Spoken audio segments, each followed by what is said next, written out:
Good morning, comic book fans. Welcome back to what is now the second of my attempts to talk about comics more generally instead of specifically, because I have random thoughts about things. This one's come to you from me reading the 2000 AD book, Smash the State, which is basically just a 9-part Judge Dredd story, and one of the ones that a lot of people talk about at the moment. And I've been reading it, and it's been reminding me of some thoughts I've had before, and kind of coalesced them a little bit. And it comes down to people wanting to get, or people talking about comic books for children. I run a comic book store, so I get this kind of conversation a lot, and it tends to fall into two different camps. Camp A, which has nothing to do with the 2000 AD, I promise we'll get to that, is people who probably read comic books when they were younger, but fell out of the habit, now have kids, and they're trying to encourage their kids to read more, and remember comics as being this cool thing that they were into. And that's fine, I get that, but it's a hard sell sometimes, because they don't know what's going on in comic books. They're looking for something which is appropriate for kids, and what their idea of appropriate for kids is very, very kid-friendly. And there are ways you can discuss this in the comic book store. I talk about the fact that there's no real classification system. There's no British Board of Film classification for comic books. They are art, and as art they should be available to the masses, as is the way things should be. But they do have like vague rating guides on, but these things are usually printed in America, and the reading age is very different in American school systems than it is in the UK. Plus reading ages are very different anyway. I had a reading age far above my sister, who was 2 years older than I was. I was a very precocious child.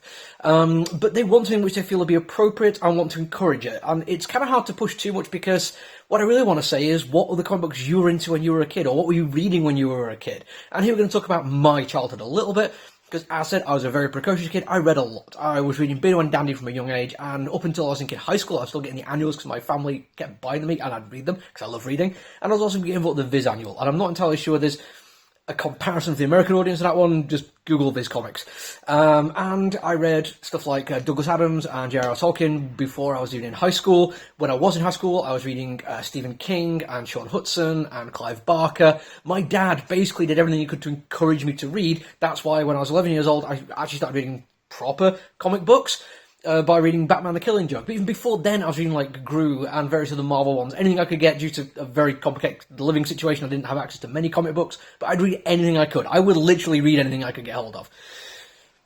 And I grew up reading this kind of thing. Yes, there's a point when you're a teenager that you should probably stop doing these kind of things. For me, it came fairly obviously. I was getting the shit kicked out of me quite a lot when I was a teenager. I was massively into comic books and heavy metal and role-playing and wargaming and board gaming and sci-fi and fantasy, and honestly, it didn't help that I'm quite short and skinny and wear glasses and have an overbite. Of course, I'd get the crap kicked out of me.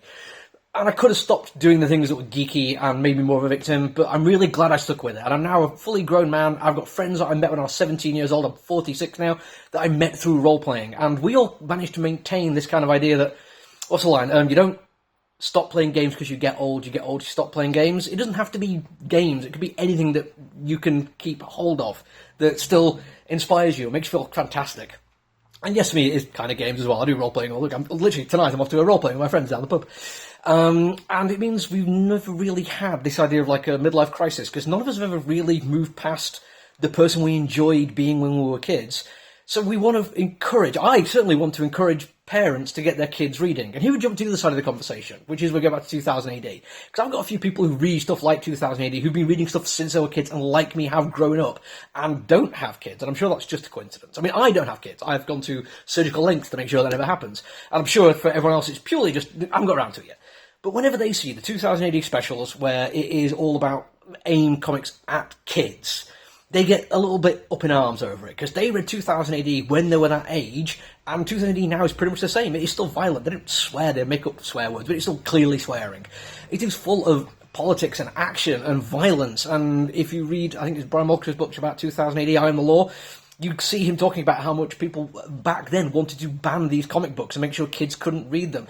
But people are adults now, were kids then, and they loved that kind of thing. They absolutely adored reading them, and they carried on reading.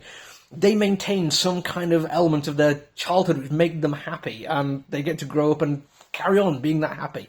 And it's fantastic, and I want to encourage that. So, this is my thought on the entire thing, and it's a bit of a long-winded way to get to it, but if you're trying to encourage children to read, and I think comic books are the thing, don't go in asking for kids' comic books. Most comic books aimed at children are so clearly aimed at children that they would be absolutely boring to any kid you try to encourage to read.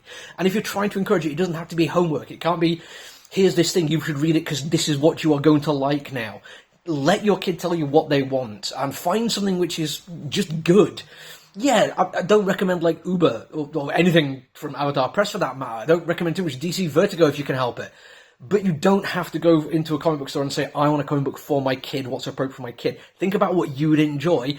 Ask for something that's exciting and extravagant, and yes, there's superhero and comic book adaptations all over the place. It might feel like that's an easy way to go because they'll recognise it, but it should be something that's driven by them, not by what's popular or what you think is good enough or what everyone else tells you is fine. Let your kid make a bit of a decision on this one. I can't say I promise they're going to love comic books and love reading, but it worked for me. My parents encouraged me to read anything the hell that I wanted to, and my dad would lend me his books because I was interested in them, and he never tried and push back against me reading. And I think I'm a good person for it. I mean, who knows? Make your own opinions on that one. Anyway, that's my random thoughts on comic books. I might do this again. It's kind of fun. But if you want to see any of the stuff I do, including my reviews and all that kind of stuff, just make sure you do the like and subscribe and follow and blah, blah, blah, blah, blah, social media thing. We all live in a neo-apocalypse hell state of social media. Why not enjoy some comic book videos while you're at it? Until I see you again, look after each other, everyone. Stay safe. Bye!